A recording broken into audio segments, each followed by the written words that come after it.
दाऊद ही इतना बड़ा क्यों बन गया, और प्लस दाऊद यहाँ से आज भी बड़ा बना हुआ है उस तरीके से कि भाई भाग गया, आईएसआई के प्रोटेक्शन में पाकिस्तान में रह रहा है, और वहाँ पे 93 ब्लास्ट में उसका नाम आया, कितने चीज़ों में नाम। इनफैक्ट अभी 2013 में जो आईपीएल स्पॉट फिक्सिंग केस हुआ था, उस केस के अंदर दाऊद इब्राहिम का नाम सामने आया था। भाई आपने थोड़ी देर पहले जिक्र किया था 93 ब्लास्ट का, जो मुंबई में हुआ था, जहाँ पे मल्टीपल ब्लास्ट हुए थे। आपने उस वाले केस पे रिसर्च किया कभी? उसमें दाऊद थे इन्वॉल्व? मैंने किया, दाऊद पूरी तरह इन्वॉल्व है उसमें, दाऊद इब्राहिम। और ये बोलने में कुछ भी, ये लोग अपनी सफाई देते हैं। 82 में मनिया सुरभि को मार दिया, और मारा किसने? मुंबई पुलिस ने। भाई पहला एनकाउंटर था, इंडिया का पहला एनकाउंटर था वो 82 में। आपने थोड़ी देर पहले बोला था कि ये इंडियन फिल्म में भी इनका पैसा इन्वॉल्व हुआ है, अब भी पैसा इन्वॉल्व रहता है क्या? हाँ, पहले बहुत सारा फिल्म फाइनेंसिंग मतलब होता था। कहाँ है ये दाऊद इब्राहिम? कहता वो तो कराची में है, मैं मिल के आया हूँ। अच्छा। और दूसरी चीज़, उसके गैंग्रीन हो गया है, बीमारी गैंग्रीन हो गया है, उसका पैर जो उंगलियां हैं जो गलना शुरू हो चुकी हैं। तो दोस्तों, स्वागत है आपका एक और मज़ेदार एपिसोड में। जैसा कि आपको पता है कि हम हर बार कुछ नए टॉपिक्स को एक्सप्लोर करते हैं, तो आज हम एक्सप्लोर करेंगे अंडरवर्ल्ड के टॉपिक को। आज हम बात करेंगे इंडिया के मोस्ट पॉपुलर गैंगस्टर्स को, जिनको मूवीज़ वेब सीरीज़ के द्वारा बहुत फेमस किया गया, उनको भी जानेंगे, और जो नाम हमने नहीं सुने उनको भी जानेंगे। आज हमारे साथ मौजूद है वरुण जौहरी भाई, जो कि एक जर्नलिस्ट हैं, और ये काफ़ी रिसर्च करते हैं बहुत सारे टॉपिक्स पे, अनटोल्ड स्टोरीज ऑफ इंडिया पे भी, पर अंडरवर्ल्ड इनका बहुत ज़्यादा फेवरेट टॉपिक रहा है।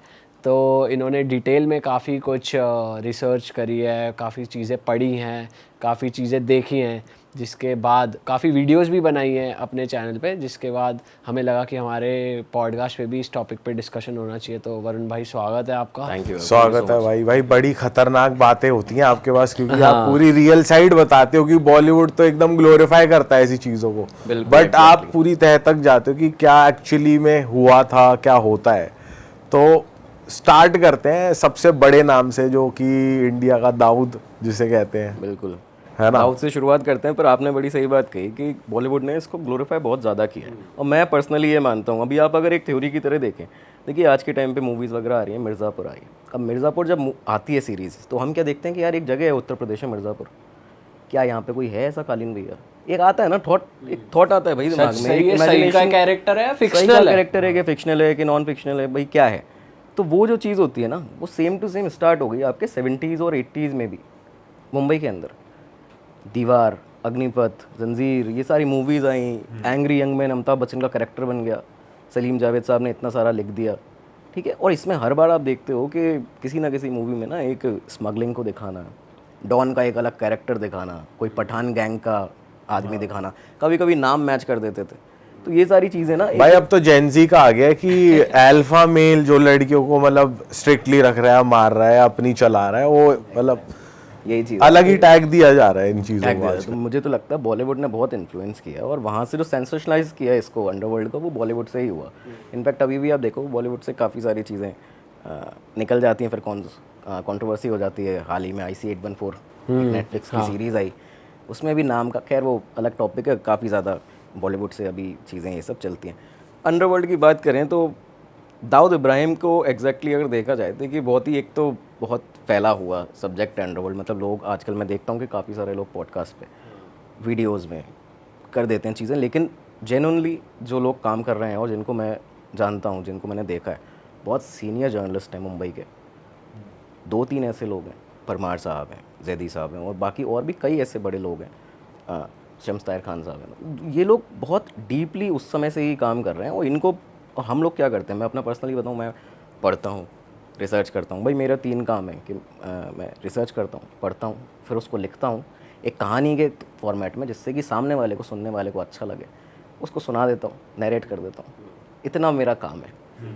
तो ओवरऑल, क्योंकि ना मैं आपको बताऊँ अंडरवर्ल्ड के बारे में, हम लोग ने भी यार, एक तो इंटरनेट काफ़ी देर में आया घर में मेरे, तो उस टाइम पे भी ना मैंने पहली बार अंडरवर्ल्ड के या दाऊद वगैरह के बारे में जब सुना था, तो मैंने किसी टीवी का, ये न्यूज़ चैनल था, तो वहाँ पे एक ना बहुत बड़ा प्राइम टाइम पे शो चल रहा था। उसमें था कि, और बहुत ही उनका अच्छा खासा TRP आया होगा उससे, वो शो था कि भाई दाऊद को फ़ोन किया, और फ़ोन टैपिंग में जो सामने आया, तो उसमें उसकी कॉलर ट्यून, जो उस समय नए नए चलते थे लोग, कॉलर ट्यून एकदम प्रोसेस करके लिखते थे, तो उसमें कॉलर ट्यून आ रही है कि मैं जो बोलूँ हाँ तो हाँ, मैं जो बोलूँ ना तो ना। अच्छा। ये उसकी कॉलर ट्यून आई उस नंबर पे और वो बज रही है, फिर बाद में वो उसका एक हेलो करके आवाज़ आ रही है। उस टाइम से मुझे लगा मैं कि यार ये बहुत ज़्यादा हीरो की तरह दिखा रहे हैं कि मतलब न्यूज़ चैनल भी, अच्छा। No doubt Bollywood news channels ने सेंसेशनलाइज किया है इसको बहुत ज़्यादा। तो वो मेरे को उस टाइम से था, मैंने कहा कि यार देखना है इस चीज़ को कि आखिर ये मुंबई अंडरवर्ल्ड था क्या। उसके बाद जब इंटरनेट आया हमने खंगालना शुरू किया चीज़ों को, रिसर्च करना शुरू की, चीज़ें करी और बाद में फिर आगे जाके। बट बीइंग अ जर्नलिस्ट भी जैसे आप रहे ही हो, तो आपकी रिसर्च सिर्फ इंटरनेट बेस्ड रहती है या फिर आप और तह तक जाने के लिए क्या करते हो? कुछ जैसे मैंने आपको बताया कि जैसे बड़े बड़े जर्नलिस्ट हैं, इन लोगों के तो एकदम इंट्रैक्शंस हुए हैं, मतलब ये लोग मिले हैं। वो मुंबई में ही रहते थे, वो दौर भी वही था 60s 70s 80s 90s core time एकदम अंडरवर्ल्ड का, जब सबसे ज़्यादा हमने शूट आउट्स भी देखे मुंबई की सड़कों पे, ब्लड शेड भी देखा, एनकाउंटर स्पेशलिस्ट भी बड़े उस समय काफ़ी ज़्यादा, जिनके नाम पे 150 एनकाउंटर यार हमारे मुंबई पुलिस के जो मतलब एकदम एनकाउंटर स्पेशलिस्ट थे, 150 एनकाउंटर 100 एनकाउंटर। लेकिन वो टाइम था जब ये लोग लगातार मिल रहे थे, ये जो जर्नलिस्ट थे, तो इन लोगों ने ना बड़ा क्लोज से उस चीज़ को देखा है। मैं क्या करता हूँ कि मेरा रिसर्च रहता है प्रॉपर, आपका एक होता है इंटरनेट रिसर्च, ठीक है, एक होता है बेसिक इंटरनेट रिसर्च के आप गए, आपने कुछ फ्रंट पेजेस देखे, लेकिन आज के टाइम पे काफ़ी सारे पुराने जर्नलिस्ट की किताबें हैं, जिनकी किताबें आज आपको PDF फॉर्मेट में, वो पायरेसी वाले उसमें नहीं मिलेगा इंटरनेट पे, काफ़ी सारी ऐसी किताबें हैं। उसके अलावा आर्काइव्स होती हैं, कई सारे पुराने TUI टाइम्स ऑफ इंडिया अभी का तो नहीं है ना, बहुत पुराना है, हिंदुस्तान टाइम्स, तो इन लोगों ने अपने आर्काइव्स बना दिए हैं काफ़ी सारे वहाँ से। और खैर और भी अलग प्रोसेस होते हैं, कुछ लोगों को बातचीत करके निकल आती हैं कुछ खबरें, तो वो सब चीज़ें रहती है। लेकिन हाँ, तो प्रॉपर रिसर्च करके ही कंटेंट मतलब निकाला जाता है यहाँ से, भाई और मिल जाता है। आपने जो डीपली रिसर्च करी है, तो सिंस अभी हम दाऊद की बात करने ही वाले हैं, आपकी डीप रिसर्च के हिसाब से मैं अब जानना चाहता हूँ, थोड़ा पहले चलते हैं। दाऊद की initial rivalries, how and when did Dawood actually became Dawood? Correct यार, दाऊद का ना काफ़ी सारी उसके साथ चीज़ें जुड़ी हैं। देखो सबसे पहला एक जो केस आता है सामने, वो आता है कि दाऊद एक्चुअली में दाऊद बना कैसे। कुछ लोग बताते हैं कि इकबाल नतीक एक जर्नलिस्ट हुआ करते थे, अपना खुद का अखबार चलाते थे, राजदार के नाम से, वीकली था मुंबई में, उर्दू वीकली हुआ करता था, वो हर साप्ताहिक में, हर सप्ते में उसका आता था नया एडिशन। तो राजदार के मालिक हुआ करते थे, और वो उस समय पे ये दो जो गैंग होते थे, जो सबसे पहला गैंग रहा पठान गैंग मुंबई का, करीम लाला जिसके फाउंडर हुआ करते थे, मतलब उन्हीं ने लीड किया उसको बाद में आगे जाके। तो वो जो थे इकबाल नतीक, वो उनके खिलाफ बहुत छापा करते थे वहाँ पे।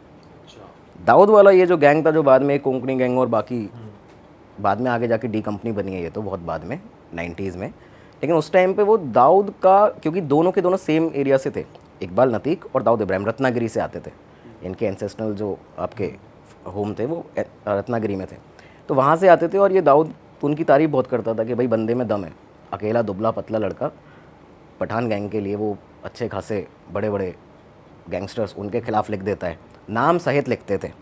तो ये जो चीज़ें थी ना, नाम सहित लिखना करना, तो इससे दाऊद इब्राहिम के काफ़ी नज़दीक थे इकबाल नतीक की इसी रिवेंज के चलते कि भैया हमारे खिलाफ लगातार छाप देता है। सईद बाटला और आपका एक और शख्स था आयूब लाला, पठान गैंग का, इन लोगों ने हत्या कर दी थी। ये जो रिवेंज था ना, इसके बाद इसका रिवेंज लेने के लिए दाऊद इब्राहिम पहली बार एक तरह से जो निखर के सामने आया कि भाई उसने सईद बाटला को भी मारा और आयूब लाला को भी मारा, तो वहाँ से वो एक निकल के सामने आता है। उसके बाद ये करीबन 1977 की बात है, इकबाल नतीक का जब हत्या हुई। इसके बाद ये जो राइवलरी चलती गई कि भाई सबसे बड़े गैंग के साथ में, पठान गैंग जो सबसे बड़ा गैंग हुआ करता था उस टाइम पे ना मुंबई में, नागपाड़ा, मोहम्मद अली रोड, आपका डोंगरी, ये सारे इलाके में मतलब इन लोगों का चलता था। तो उनके साथ में भाई एक नया गैंग आया है, साबिर इब्राहिम कास्कर का गैंग। साबिर इब्राहिम कास्कर दाऊद का बड़ा भाई था, अच्छा, ठीक है। और 3-4 साल ये निकला यहाँ से ये दौर। उसके बाद ये जो राइवलरी थी इतनी ज़्यादा बड़ी कि साबिर इब्राहिम कास्कर की मर्डर कर दिया गया, किसके द्वारा, पठान गैंग के द्वारा। तो इसके बाद में फिर आपने जो एक मूवी देखी होगी shoot out at Wadala, Manya Surve का कैरेक्टर आता है उसमें, जॉन अब्राहम ने प्ले किया है, काफ़ी अच्छा कैरेक्टर है वो, लेकिन मूवी में अच्छा कैरेक्टर है, और दो रियल लाइफ में उतना ही खुखार और ख़तरनाक कैरेक्टर था वो। तो वो चीज़ें जो हैं फिर बाद में आगे निकलती हैं। लेकिन दाऊद का राइज जो एक तरह से एंट्री जो थी वो इकबाल नतीक के मर्डर से ही सामने आती है। मतलब काफ़ी लोग अलग अलग चीज़ें कहते हैं कि साबिर के मौत के बाद में दाऊद का उदय हुआ, मतलब दाऊद एकदम सबसे खतरनाक हो गया बड़े भाई की मौत के बाद, लेकिन उस टाइम से उसका स्टार्ट। और उस टाइम पे वो बिल्कुल अकेले थे, खुद से क्या सारा कुछ? नहीं उस टाइम पे फॉर्म हो गया था, फॉर्म हो गया था, फॉर्म गैंग नहीं हुआ था। फॉर्म एक्चुअली इस तरह से था कि दाऊद को ना काफ़ी सारे लोग मिलते गए। ये कहते हैं ना कि यार इतने गैंगस्टर्स रहे, इतने मुंबई अंडरवर्ल्ड में लोग रहे, मतलब यहाँ से भी नहीं, आपके ये तो 70s की बात हो गई, 50s से लेके 60s में 70 80s में इतने गैंग, इतने लोग रहे, और दाऊद से बहुत बड़े बड़े भी रहे।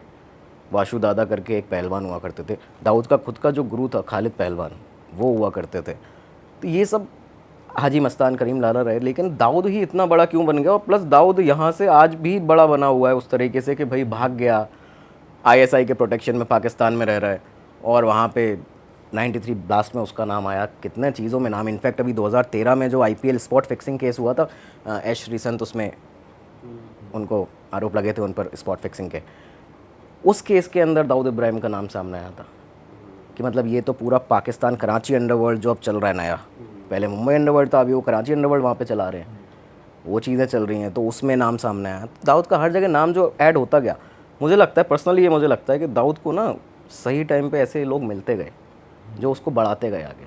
चाहे आप उसके मेंटोर की बात ले लो, खालिद पहलवान, चाहे उसके बाद में दाऊद का आगे साबिर इब्राहिम कासकर जो उसका बड़ा भाई था, भाई वो पहले से ही पठान गैंग में काम कर रहा था, ये लोग पहले से उन क्रिमिनल एक्टिविटीज़ में थे।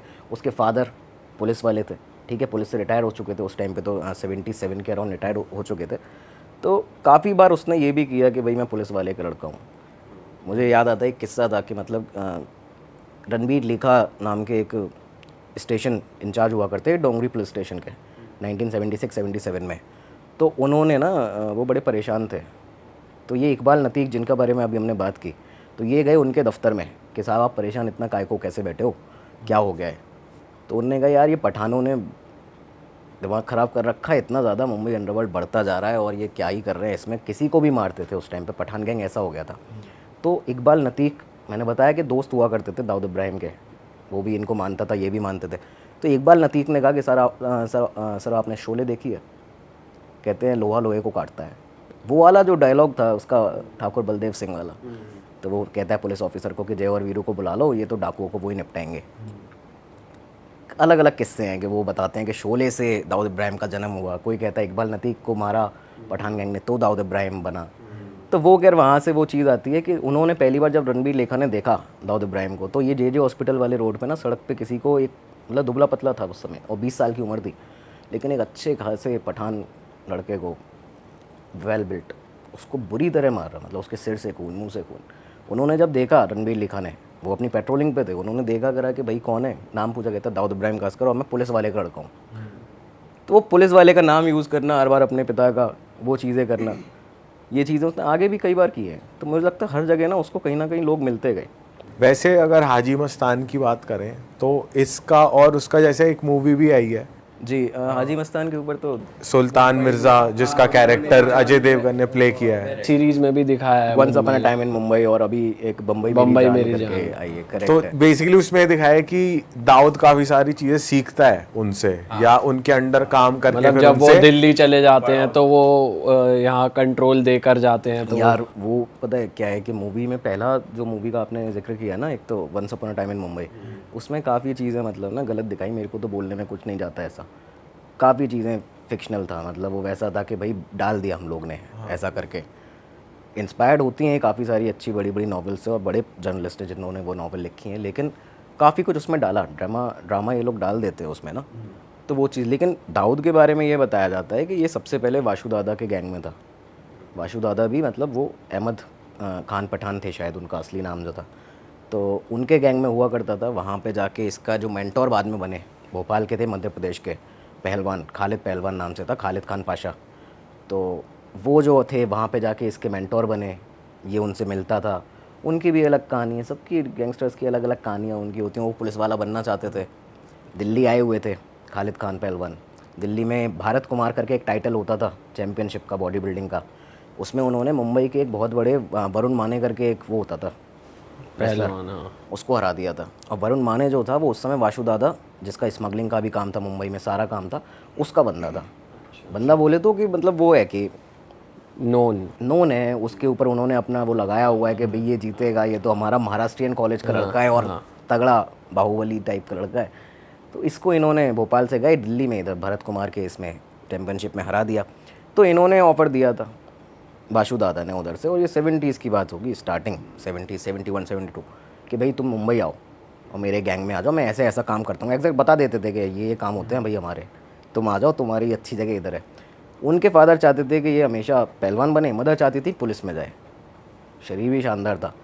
तो भोपाल में उन्होंने एमपी पुलिस का फॉर्म भर रखा, मतलब वो पूरा भर्ती उनकी हो चुकी थी ऑलमोस्ट। उन्होंने सोचा कि यार ये बुला रहे हैं, ये रिकॉर्ड्स में है कि फॉर्म सारा भरा कुछ हुआ है यार, रिकॉर्डेड है। और ये इनफैक्ट मतलब वो चीज़ें हैं कि अभी भी वो लोग हैं, खालिद खान पहलवान दुबई में रहते हैं अभी, तो वो बताया जाता है ये सब चीज़ें। अच्छा, वो अभी जिंदा है। हाँ। अच्छा, तो वो बड़े ही मतलब ऐसा है कि सीक्रेटली अपना तो वो दाऊद के मेंटोर की तरह रहे। तो वो फिर उनका वही हुआ आगे कि उन्होंने सोचा कि भाई मुंबई जाने का चांस मिल जाएगा, पैसा वही दे रहे हैं, घूम फिर के आ जाऊंगा अभी, तो बाद में आके यहाँ पे ज्वाइन कर लूँगा भोपाल में, एमपी में।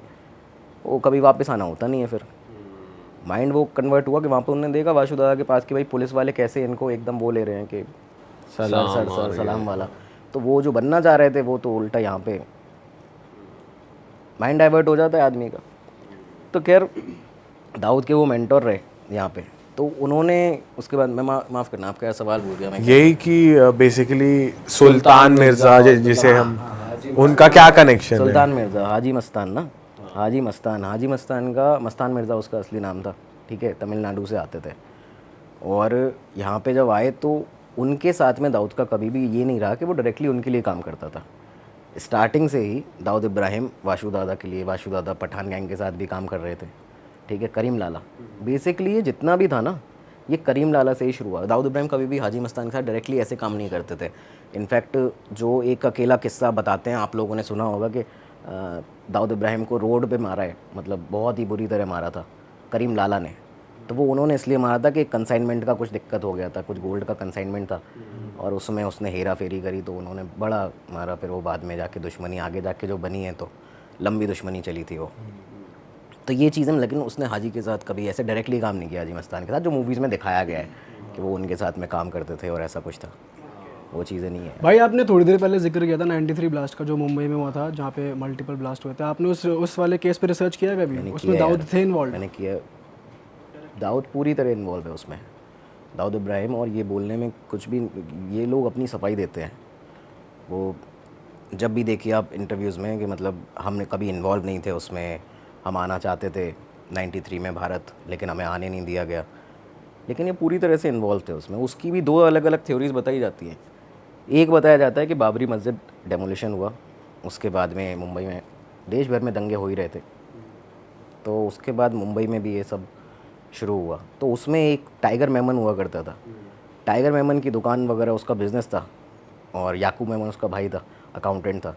तो ये सब जला दिया था, लेकिन टाइगर मेमन हमेशा से गलत, ये इलीगल एक्टिविटीज़ में ही था। उसकी दुकान जलाई, उसके संपर्क दाऊद से थे, दाऊद समय तक दुबई चला जा चुका था, और दाऊद को जाके उसने फिर बातचीत की कि भाई मुझे बदला लेना है। एक थ्योरी बताई जाती है कि दाऊद खुद टाइगर मेमन को यहाँ से हटाना चाहता था, क्योंकि ये भी ना एक बहुत बड़ा स्मगलर बनता जा रहा था। मतलब ये था कि ये जो मुहाजिर माफिया कराची वाले, ये सब इंटरकनेक्टेड है सारे के सारे। तो ये मुहाजिर माफिया के साथ स्मगलिंग करना, दाऊद का अच्छा खासा नेक्सस चलता था। तो कहीं ये टाइगर मेमन जाके रिप्लेस करना किसी को, तो वो चीज़ें ना कर दे। तो वो चाहता था कि इसको यहाँ से हटा दिया जाए, इसको इसमें इन्वॉल्व कर लिया जाए, ये जो 93 बॉम्ब ब्लास्ट है। इन्होंने किया ही पूरा प्लान था। और ये जितने भी जो मिडिल ईस्टर्न कंट्रीज़ के भी जो एक अदर कम्युनिटी के जो गैंग मेंबर्स थे, जो गैंग्स थे, उन लोगों का सबका मिलना हुआ। उसके बाद इन लोगों ने एक प्लान किया था, पूरा दुबई में ही हुआ था। दाऊद उसमें शामिल था, टाइगर मेमन को यहाँ से बुलाया, मोहम्मद डोसा, ये सब सारे के सारे बड़े बड़े क्रिमिनल थे, इन सब ने वहाँ से बुलाया। उसके बाद में फिर अल हुसैनी बिल्डिंग में मुंबई के अंदर, माहिम पुलिस स्टेशन के एकदम सटी हुई बिल्डिंग थी वो, जहाँ पे ये सारा RDX रखा गया था। सारी चीज़ें आई, पिस्टल, ये आपका AK-57, 47, ये सारी चीज़ें रखी।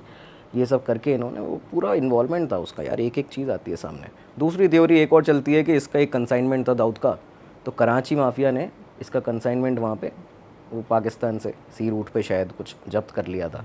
और उसके बाद में इसको कहा था कि भाई ये 93 बॉम्ब ब्लास्ट ये ऐसे ऐसे करना है तुमको, कि तुम्हारा इधर जो डेमोलिशन हुआ बाबरी मस्जिद का, गिराई गई बाबरी मस्जिद, तुम तो कुछ कर ही नहीं रहे, तुम तो कलंक को, मतलब इस तरह से ये सब चीज़ें उसको बोला गया कि अगर चाहिए अपना कंसाइनमेंट उनसे छुड़वाना है। ISI का पूरा इसमें इन्वॉल्वमेंट दिखता है, पाकिस्तान की खुफिया एजेंसी है ना, तो उसका इन्वॉल्वमेंट पूरा दिखता है कि मतलब उसने लेके दाऊद इब्राहिम को कहा कि आपका कंसाइनमेंट छुड़वा देंगे, आप इसमें इस तरह से प्लॉटिंग वगैरह करा दो। फिर इसने टाइगर मेमन को चूज़ किया, फिर जाके प्लॉटिंग करी और फिर अल हुसैनी बिल्डिंग, उसका घर था टाइगर मेमन का वो अल हुसैनी बिल्डिंग में, तो उसी के यहाँ रखा हुआ था उसके बेसमेंट के कंपाउंड में ये सब। बहुत लंबा केस पर। तो पर ये 2-3 थ्योरीज है, बट कोई ऑफिशियल कुछ वो नहीं है कंफर्म। ऑफिशियल से एक चीज़ सामने आती है, दोस्त की इन्वॉल्व था, दाऊद इन्वॉल्व था। वो कैसे पता चलता है? वो ऐसे पता चलता है यार कि जितने लोग पकड़े गए ना बाद में, जितने भी, मतलब मुझे लगता है कि 16 ऐसे लोग थे जिनको लिस्ट किया गया था बाद में, जिनकी इंटेरोगेशन हुई, जिनको उनमें से कुछ तो गवर्नमेंट के लिए, मतलब सरकार के लिए, एजेंसीज के लिए भी गवाह बन गए, कन्वर्ट हो गए थे वो लोग। उन्होंने कहा कि नहीं यार ठीक है, हम इनके लिए काम करेंगे। तो उन लोगों ने बताया कि हमारे इतनी बार कराची के ट्रिप होते थे, हम में से इतने लोग जो थे वो मुंबई से कराची गए, फिर वहाँ से आने के बाद में यहाँ पे हमें ट्रेनिंग दी जाती थी, ISI की ट्रेनिंग कैंप थे।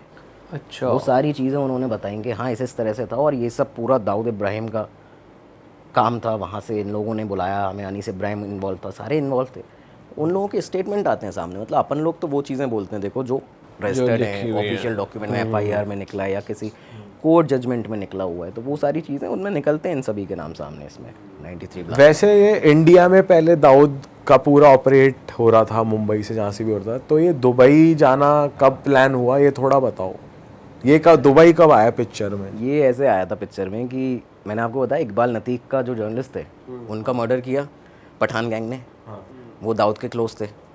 अब यहाँ से थोड़ा सा मतलब डीप जाएंगे तो बहुत लंबा शायद एपिसोड भी जा सकता है, तो मैं इसको थोड़ा ऐसे समझा दूंगा आपको ओवरव्यू में कि देखिए इकबाल नतीक वाला हुआ, इसके बाद में पठान गैंग हुआ, इनकी राइवलरी चल रही थी दाऊद इब्राहिम गैंग की। तो उस समय साबिर गैंग हुआ करता था, अब साबिर इसका बड़ा भाई था दाऊद इब्राहिम का। तो उनको इन लोगों ने 81 में साबिर इब्राहिम का अस्कर को प्रभा देवी इलाके, सिद्धि विनायक जो मंदिर है उसके जस्ट सामने पेट्रोल पंप है, हाँ। तो हिंदुस्तान पेट्रोलियम का पेट्रोल पंप था शायद उस समय को, वहाँ पे इनको मार दिया था। और वो भी बड़ी भयंकर बहुत बड़ी कॉन्स्पिरेसी थी यार वो, मतलब कि उसमें वो जहाँ पे जाते थे एक जगह रेड लाइट एरिया में, तो वहाँ से एक लड़की थी चित्रा नाम की, नंदा नाम की, उसको साथ में इनके खबर वगैरह दिलवाई और फिर बाद में मार दिया। उसमें मनिया सुरवे का नाम भी सामने आया कि वो भी इन्वॉल्व था पठान गैंग के साथ साबिर को मारने के लिए। अब यहाँ से साबिर को जैसे ही मारा तो साबिर की मौत के बाद ना ये दाऊद इब्राहिम का अस्कर का बताते हैं कि ये बहुत एक्सट्रीम वाइल्ड हो गया था, मतलब इसने कहा कि अब तो मैं नहीं छोड़ने वाला किसी को, जो मूवी में भी दिखाया गया है। मूवी में कुछ चीज़ें एग्जैक्ट दिखा दी जाती हैं कि हाँ ये चीज़ हुई। यहाँ से फिर इन लोगों ने क्या किया, पहले उसने करीम लाला के एक भाई थे रहीम पठान, उनको मारा, फिर ये इनकी गैंग राइवलरी शुरू हो गई, उनको मारा। उसके बाद उसने बाकी अपने गैंग को ख़त्म करना शुरू किया, और उसके बाद में फिर जाके फाइनली ये जो आगे बात आती है कि आपने अभी जिसका जिक्र किया था, हाँ दुबई जाना। समद खान आखिरी बचा था, करीम लाला उस उम्र के पड़ाव पे आ गए थे कि उन्होंने कहा कि यार उनके 2 सिर्फ लीगल बिजनेस थे ऐसा बताया जाता है, एक अल करीम होटल और एक अल करीम ट्रैवल्स था, न्यू इंडिया ट्रैवल्स और अल करीम होटल, इनके 2 बिज़नेस एक्चुअल लीगल होते थे, बाकी सारा इलीगल जुए के अड्डे, शराब का और प्रॉपर्टी वो फाइनेंसिंग वगैरह का जो काम था, फिल्म फाइनेंसिंग, ये सब चलता था। उन्होंने उम्र के उस पड़ाव पे आके समद खान पठान को अपना सारा काम दे दिया था। वो बताते हैं थोड़ा अय्याश किस्म का आदमी था उसमें। समद खान पठान को भी दाऊद इब्राहिम ने एलिमिनेट कराया, मतलब उसका ये था कि इन्होंने मेरे बड़े भाई को मारा, मैं इनका पूरा पठान गैंग को 1-2 लोगों का 50-60 लोगों का गैंग नहीं था, मतलब अच्छा खासा बहुत लोग थे यार उसमें। कुछ इनके पास भी आ गए, कुछ डी कंपनी को भी बाद में, जो छोटे जो गुर्गे होते हैं उन लोगों ने डी कंपनी भी ज्वाइन की बाद में, इनकी जो आगे जाके बनी है। दाऊद गैंग था उस समय, तो डी कंपनी कहाँ ही थी, तो उनको ज्वाइन किया। लेकिन बड़े बड़े जितने खिलाड़ी थे ना इनके, इन लोगों को इसने ख़त्म किया था।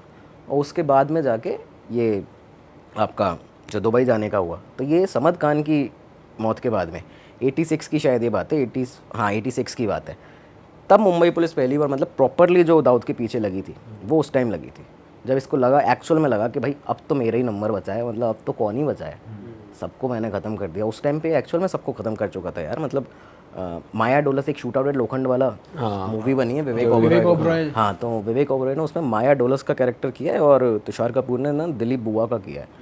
तो ये दोनों को डी कंपनी में इसने लिया दाऊद इब्राहिम ने।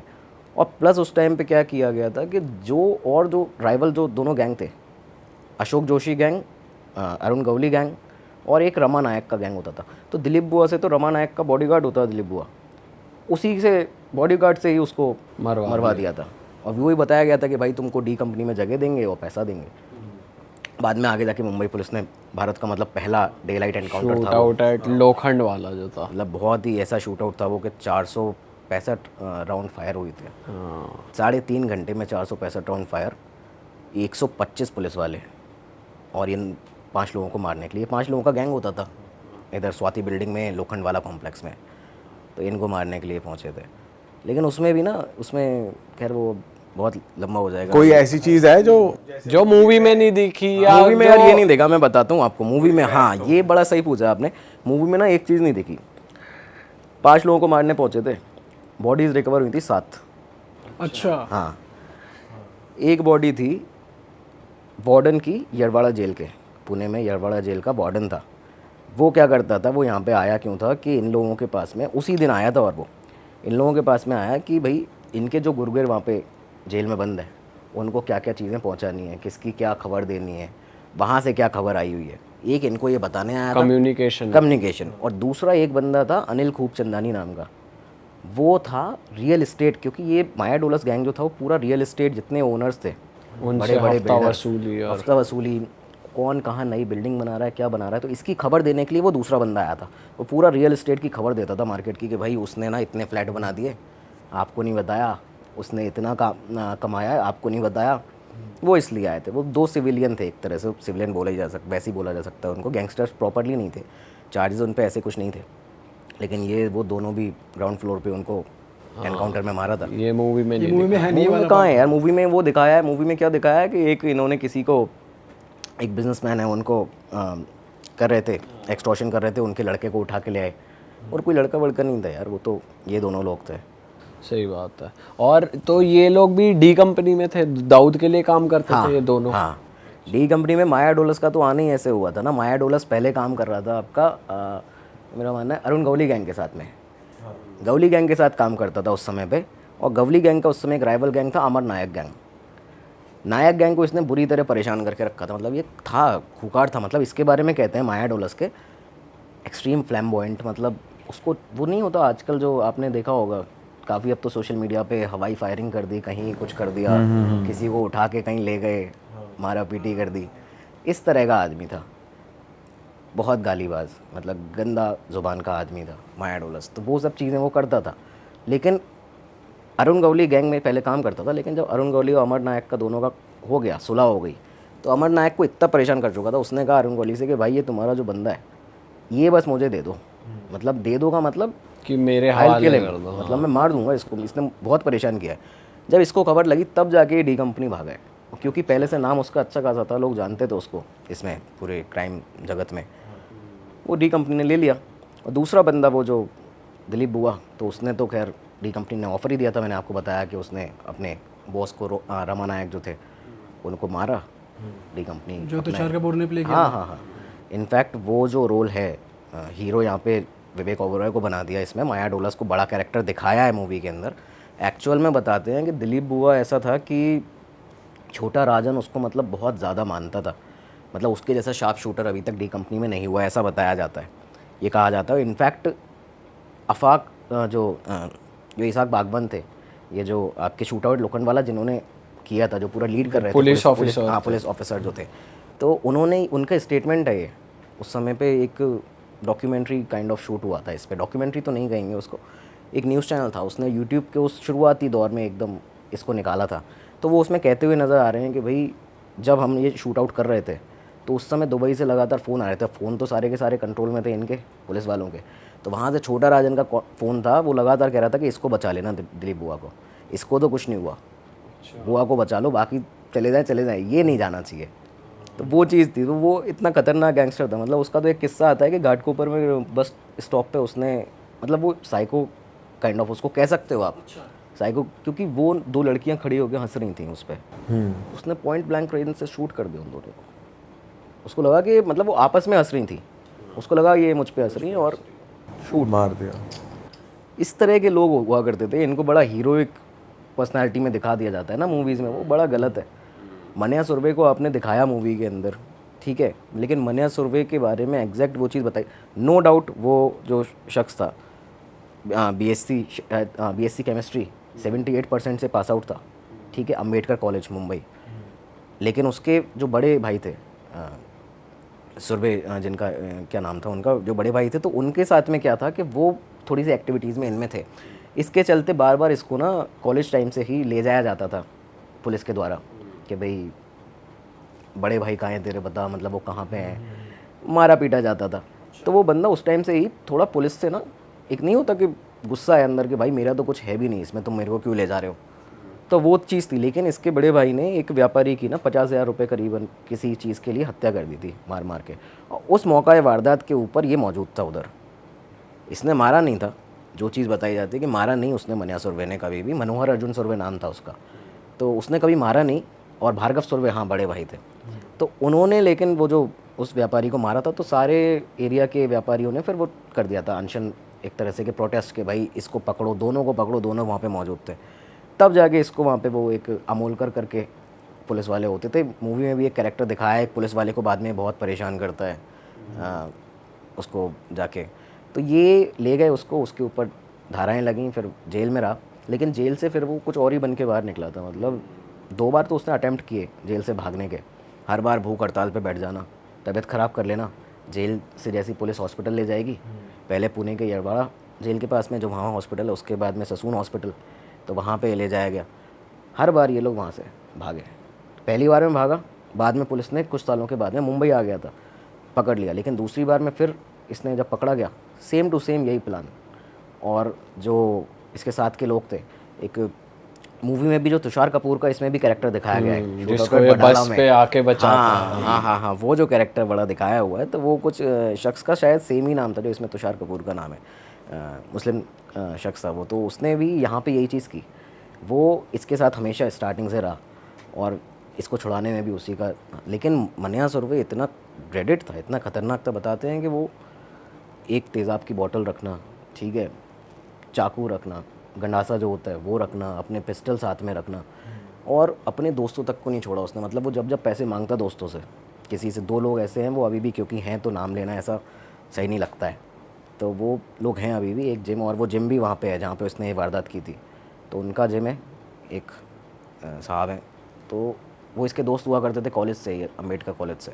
उनसे पैसे मांगे, उन्होंने नहीं दिए, तो ये जाते हैं जिम के अंदर मन्या सुरवे, और जाके सीधा वो बेंच प्रेस कर रहे थे उस टाइम पे, इनकी दोनों थाइज़ में। अच्छा, सारा देख रहा है पूरा जिम के लड़के, सब लोग देख रहे हैं, क्योंकि खुद भी वो बहुत वेल बिल्ड था। मतलब उसको कहते हैं मुंबई श्री वगैरह मिला हुआ था, अच्छी खासी पर्सनालिटी बना ली थी उसने। तो मार के आ गया, तो दोस्त को भी नहीं छोड़ा, ऊपर से एक और थे, उनसे पैसे उनसे मांगा, उन्होंने पैसा नहीं दिया, तो उनके घर पे जाके तेज़ाब वगैरह फेंक दिया उन्होंने। तो ये हीरो एक तरीके ये से दाऊद के एंटी थे। ये दाऊद के एंटी नहीं थे दोस्त, ये इनका दाऊद मन्या का कुछ सुरवे का लिंक क्या था? था कि मन्या सुरवे कभी दाऊद के ऐसे सामने, जैसे मूवी में दिखाया है कि वो कह रहा है कि जिस दिन मारूंगा छाती पर मारूंगा, बॉम्बे का नया बाप मन्या सुरवे, ये सब ऐसा कुछ नहीं था।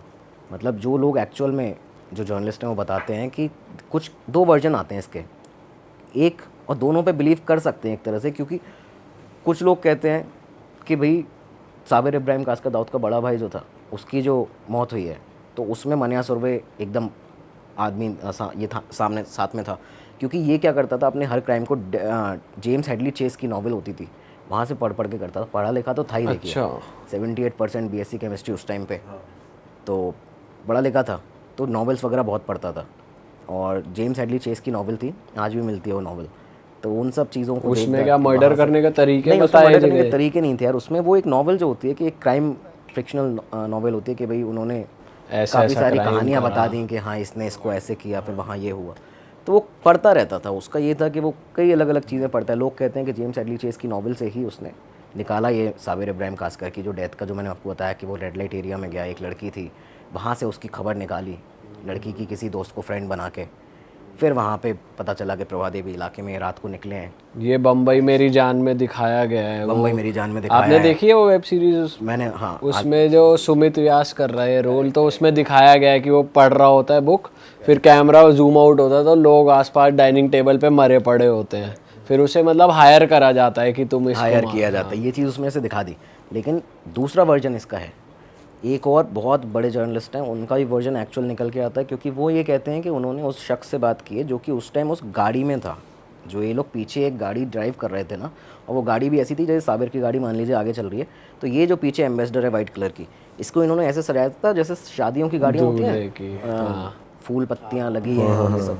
तो इसमें वो शख्स थे तो जो दूसरे जर्नलिस्ट हैं परमार साहब, तो वो बताते हैं कि भाई उस आदमी से मेरी बात हुई, वो कहता है कि इसमें मनिया सुरवे कभी था ही नहीं, अच्छा, वो इन्वॉल्व ही नहीं था। लेकिन फिर थ्योरी आती है कि मनिया सुरवे को अगले ही साल मार दिया गया। 81 में साबिर को मारा, दाऊद के बड़े भाई को, 82 में मनिया सुरवे को मार दिया। और मारा किसने? मुंबई पुलिस ने। भाई पहला एनकाउंटर था, इंडिया का पहला एनकाउंटर था वो 82 में, और इसको बहुत बड़ा गैंगस्टर था, इसको मारा वहाँ पे।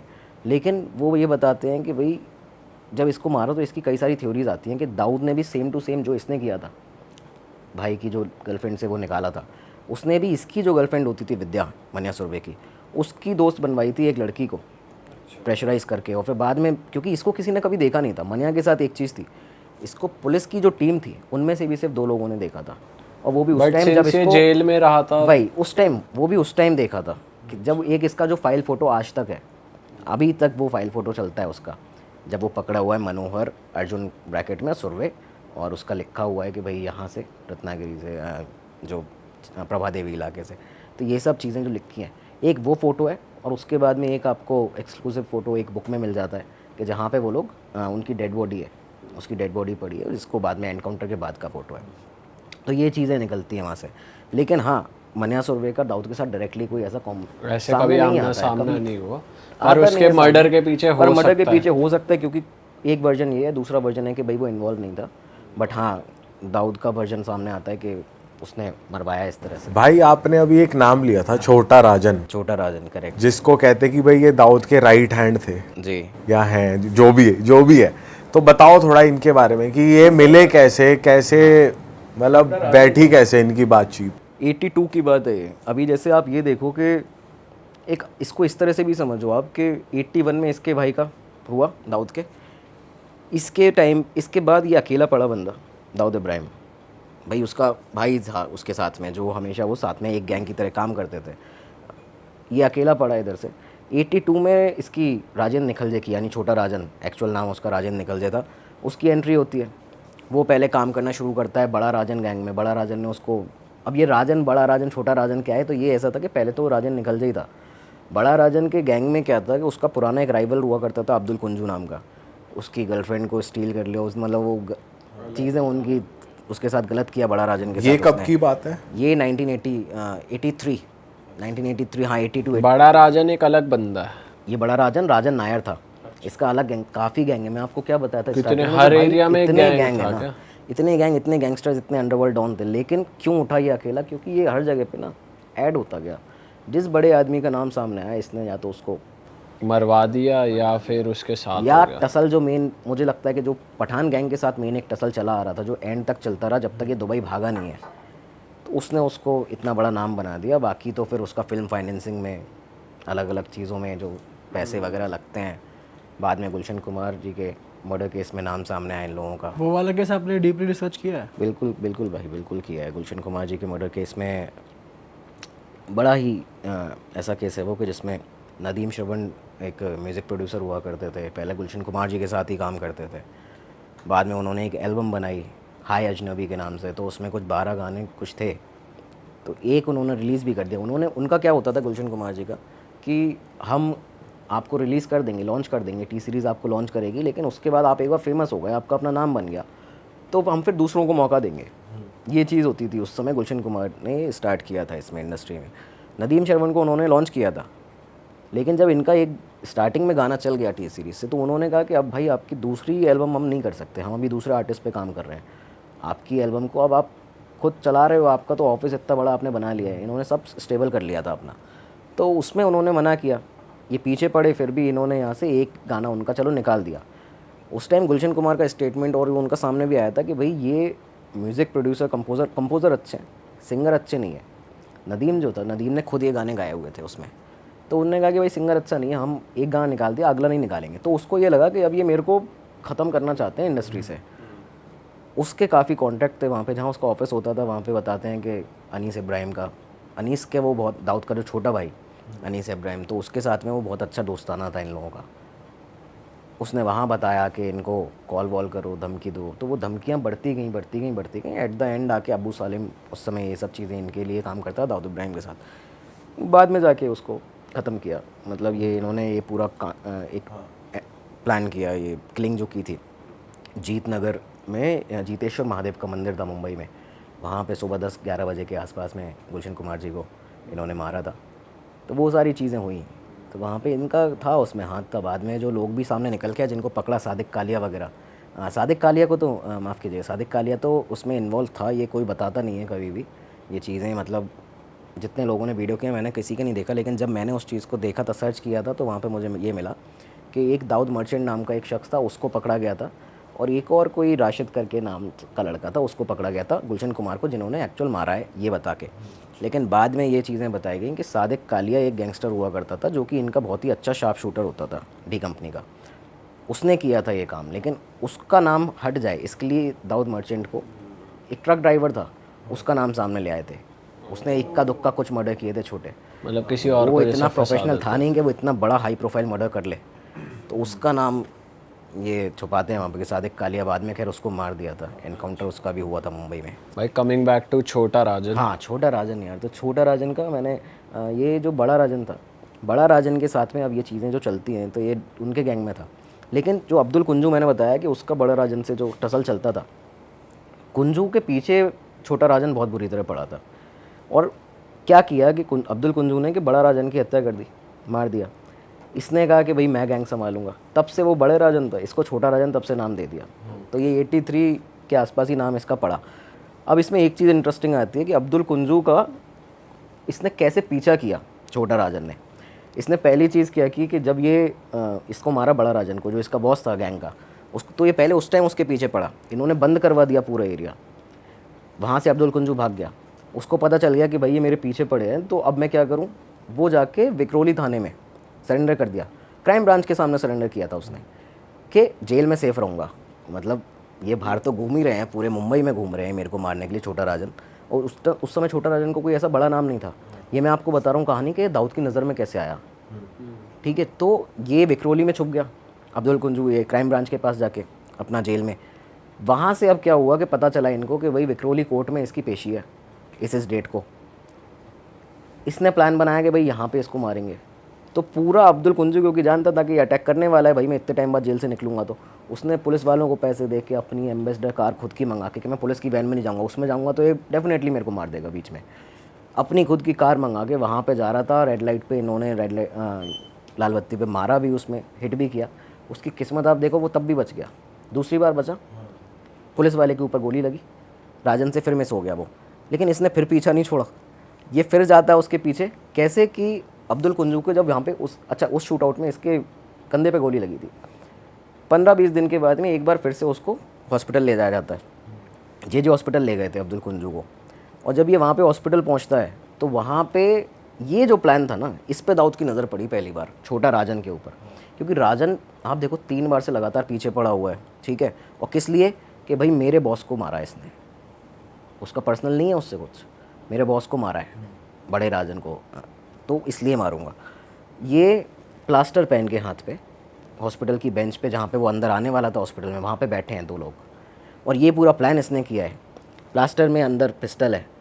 जैसे ही वो आया अब्दुल कुंजू, उस पर शूट किया, लेकिन वो आदमी ऐसा, उसकी ऐसी किस्मत कि उस समय भी वो जो फिर बच गया, वो लगता पुलिस वाले को, हाँ, वो हिट जो था वो पुलिस वाले को लगा। ये यहाँ से फिर बच के भागा। इस टाइम इसकी दाऊद की नज़र पड़ी थी। दाऊद ने उसको मुसाफिर खाना, जहाँ पे इन लोगों का पूरा बैठक होता था, वहाँ पे बुलाया। और इस टाइम तो दाऊद ने स्टेबल कर ही लिया था अपना गैंग ना। ये साबिर की डेथ के बाद में वो पूरी तरह खुद ही संभालने लगा था अपने बड़े भाई के बाद। 84 करीबन की बात रही होगी, ज़्यादा टाइम, मतलब बहुत पुरानी ऐसी वो नहीं थी इनकी कि एक दोस्ताना पुराना आ रहा है। लेकिन इसके बाद जब ये इसके गैंग में आया, इसने राजन के दाऊद के लिए सबसे बड़ा काम किया। जो समद खान की हमने बात की थी कि आखिरी करीम लाला ने, जिसको जो इसका एक मेन रिवेंज था कि करीम लाला का गैंग ख़त्म करूँगा, समद खान को मारने वाला राजन था। अच्छा, बहुत ही ड्रामेटिक सीन, एकदम लिफ्ट खुली और ठाएँ ठाएँ ठाएँ वो वाला जो होता है ना मूवी में दिखाते हैं, एग्जैक्ट समद खान की डेथ थी वो। सेम किलिंग ऐसी की गई थी। वो किसी से मिलने गया था, वहाँ पे ये पहुँचे, राजन था उसमें, शकील भी उस समय साथ में था।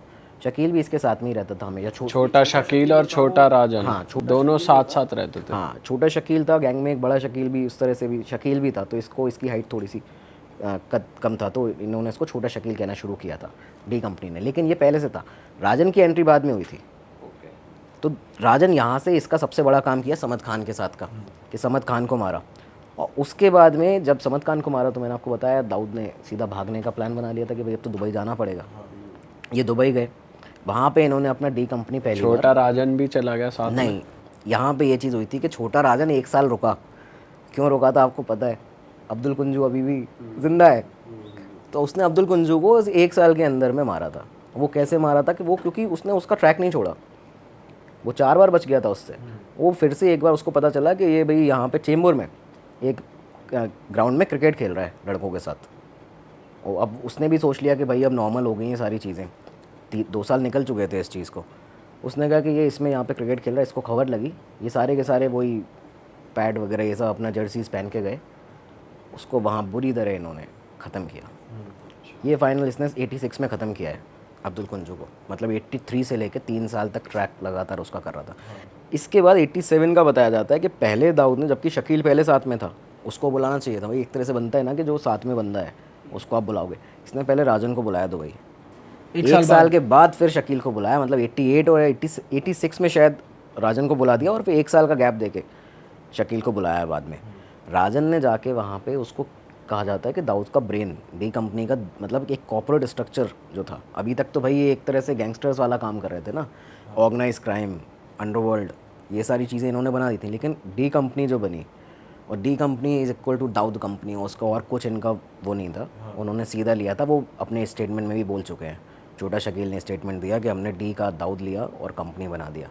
तो डी कंपनी जो था वो सीधा सीधा वहाँ से इसका कॉर्पोरेट स्ट्रक्चर इन्होंने देना चालू किया होटेलियर्स को, ठीक है, आपके पब और बार के जो लोग ओनर्स हुआ करते थे मुंबई में, उनको, रियल एस्टेट के जितने लोग थे, इनसे कांटेक्ट करना, ठीक है, इनसे पैसा लेना, एक पूरा ओवरऑल बिजनेस बना दिया था कि मुंबई से चले गए हम लोग, लेकिन मुंबई से हमें पैसा मिलता रहे, कंट्रोल हम ही कर रहे हैं, कंट्रोल हम करें, फिल्म में हमारा कहाँ कहाँ पैसा लगेगा, किसको क्या करेंगे। ऊपर से क्योंकि दाऊद हेड था डी कंपनी का, तो इन्होंने कराची जो माफिया है, कराची माफिया बहुत ख़तरनाक है, मतलब बहुत ज़्यादा। मेरे तो वीडियो के नीचे कमेंट आते हैं कि आप सर इधर मुंबई वाला कवर करते हो, एक बार आप कराची वाला कवर करो, आपको तो उधर लोग मिलेंगे जिन्होंने 400 मर्डर किए, ऐसा। तो कराची का मुहाजिर माफिया एक, तो इन सबको इसने, छोटा राजन ने टैप करना शुरू किया कि आप भी साथ में डी कंपनी के साथ काम करो। कॉर्पोरेट स्ट्रक्चर ही उसने बनाया, उसको कहते थे कि वो दिमाग है, दाऊद का ब्रेन है। तो ये सारी चीज़ें थी, उसने बनाया करा पूरा काफ़ी ज़्यादा, मतलब तो वो इस तरह से साथ में आया था इन लोगों के। तो ये पकड़ा कैसे गया वैसे छोटा राजन? पकड़ा तो यार ये था इन लोगों का और पहले से आता है, 93 ब्लास्ट के टाइम से ये बात आ जाती है। मतलब 93 ब्लास्ट से ये पहले ना, अगर आप देखो कि 1992 में ये 86 में गए हैं, 90 तक स्टेबल हुए दुबई के अंदर, इन्होंने अपना डी कंपनी बनाया नेटवर्क। 91 में लोखंड वाला हुआ शूट आउट, लोखंड वाला शूट आउट 91 हुआ, उसके अगले साल जे हॉस्पिटल का शूट आउट होता है। ये बड़ा इंटरेस्टिंग है। जे हॉस्पिटल में क्या हुआ था कि एक तो अरुण गवली गैंग ने उस टाइम पे यहाँ पे हसीना पार्कर, जो इसकी दाऊद की बहन हुआ करती थी, उनके पति को, इब्राहिम पार्कर को मार दिया था अरुण गवली गैंग ने। उसका बदला लेना चाहता था दाऊद इब्राहिम। अब ये दुबई में था, मुंबई में होता तो हो सकता था वो जल्दी कर लेते इन चीज़ों को, और वो खुद से करवा सकता था। ये वहाँ पे था और छोटा राजन सारा काम संभाल रहा था। तो इसने बोला छोटा राजन को कि भाई ये जो भी लोग थे इस टाइम पे, वो लोग जहाँ कहीं भी हैं, जो भी हैं, क्योंकि उन लोगों ने जिनने मारा था इनके पति को, तो उनको वहाँ के लोगों ने भी, जो वहाँ के दुकानदार थे, उन्होंने पकड़ के बहुत पीटा था। तो वो उस समय जे हॉस्पिटल में वो थे, एडमिट थे, जो मर्डर थे। तो ये पता है कि भाई मर्डरर है मुंबई के अंदर ही जे हॉस्पिटल में। तो दाऊद को एक गुस्सा बनता जा रहा था दिन पे दिन कि भाई ये छोटा राजन जो है, ये काम ये करा क्यों नहीं रहा, मतलब जे हॉस्पिटल में है। तो उसका ये था कि भाई हॉस्पिटल से निकल जाएं बाहर, वहाँ पे सिविलियन भी होंगे, काफ़ी सारे लोग होते हैं। हॉस्पिटल के अंदर शूट आउट करना, मतलब मैं कहता हूँ सबसे बेकार गलत चीज़ है यार, क्योंकि मरीज़ वहाँ पे हैं, आप तो निहत्तों के ऊपर भी नहीं, आप तो मरीज़ों के ऊपर फायर कर रहे हो, वो वाली चीज़, तो वो सबसे गलत चीज़ है।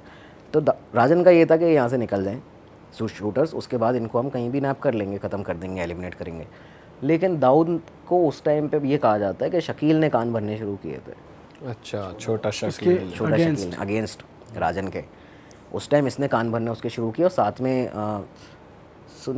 ये जो शेट्टी था एक, साधु शेट्टी नहीं था, ये दूसरा एक और सौत्या कहते थे, सुनील सावंत, एक और वहाँ का गैंगस्टर था जो कि इनके पास दुबई जाता था, मुंबई का ही था, मिलने जाता था, उसने शकील ने, इन लोगों ने कान भरने शुरू किए कि भाई ये आपका बात नहीं मानता है, ऐसा ऐसा कर रहा है और हम कर देंगे, हमें दे दो chance.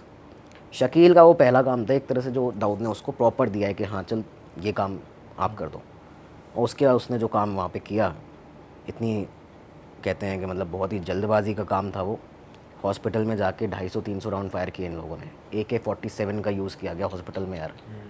1992 JJ hospital shoot out अभी तक मतलब बहुत ज़्यादा, आप कभी पढ़ोगे ना उसको तो बहुत है उस पर। तो उसमें सिर्फ गैंगस्टर्स ही मरे या वही सिविलियंस? ना, उसमें सिविलियंस भी? जो वार्ड के जो लोग हैं हुए, बाकी स्टाफ है हॉस्पिटल का, उनको गोलियां लगी, मरीज़ों को गोलियां लगी थी, वो घायल हुए थे। उसमें जो 3 गैंगस्टर वहाँ पे जिन जो एडमिट थे वो भी नहीं मरे यार। बड़ी बात ये थी कि ये उनमें से एक मरा था वहाँ पे। अच्छा, ये सिर्फ उसमें एक को मार पाए थे, उसके बाद इनको भागना पड़ा क्योंकि पुलिस फोर्स आ गई और सब कुछ। JJ हॉस्पिटल में शूट आउट मतलब बड़ी चीज़ है ना, वो वाली चीज़। तो वो चीज़ इन्होंने की वहाँ पे, वो फेल ही अटैम्प्ट था, लेकिन एक बंदे को मारा था, बाकी 2 फिर नेपाल के रास्ते भागे थे। लंबी स्टोरी है, तो वो चीज़ें हैं। तो ये पर जो है फेल अटैम्प्ट था, लेकिन उस टाइम पे ये दाऊद इब्राहिम जो था वो राजन से दूर हो गया था कि भाई तूने नहीं किया, इन लोगों ने कर दिया। तो वो चीज़ के भाई तूने नहीं कर पाया। उसके बाद में हाल के हाल अपन को पता है 92 में बाबरी डेमोलिशन हुआ। उसके बाद कम्युनल कलर एक जो होता है ना, हिंदू गैंगस्टर मुस्लिम गैंगस्टर, वो देखने को पहली बार मिला अंडरवर्ल्ड में।